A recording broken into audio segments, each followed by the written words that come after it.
E aí, como nós estamos no nosso 21 dias para ativarmos o reino? Hoje vamos falar sobre o nosso 12º assunto, né? Sobre o nosso 12º dia, a constituição da eclésia. Eu vou ler aqui para vocês o texto de Mateus 16, 13 ao 19, bem rapidinho.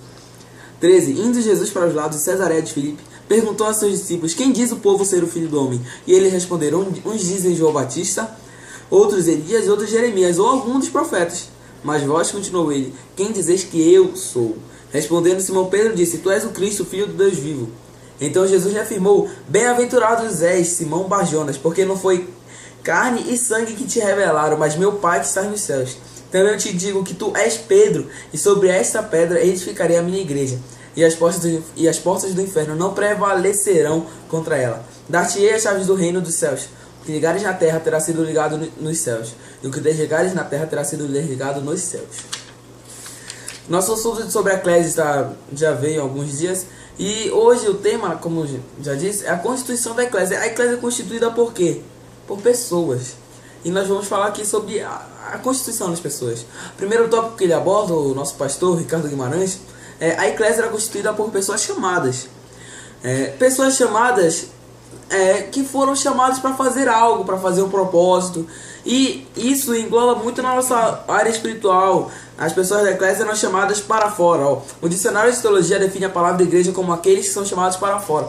As pessoas eram chamadas na sua região para outra região. Isso é as pessoas da eclésia romana. E na nossa vida espiritual nós temos dois chamamentos bem fortes. O primeiro chamamento é para a salvação, para nós sermos salvos. E o segundo é para o serviço. Sobre o serviço, nós não somos... Ninguém se voluntaria para a obra de Deus. Ninguém é voluntário. Nós fomos chamados para servir a Deus. Então não podemos ser voluntários, temos que ser profissionais.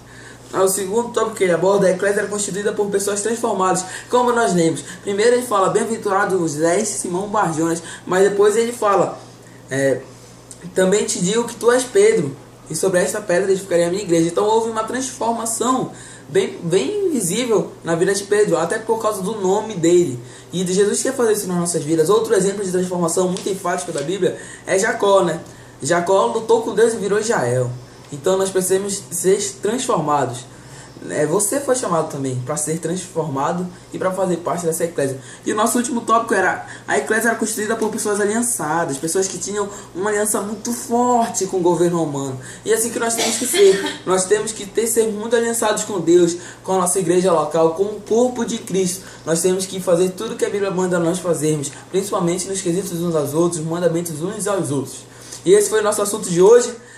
Muito importante, muito interessante esse assunto. Aplique isso na sua vida. Fale se você quiser com a sua célula. E aí, como nós estamos? Você está andando com a Bíblia? Para você marcar a sua geração, nós propomos para você andar com a Bíblia. Ande com a Bíblia até sábado. Vai ser uma experiência muito marcante na sua vida, muito marcante na vida de todos os seus amigos. Marque QG do JC.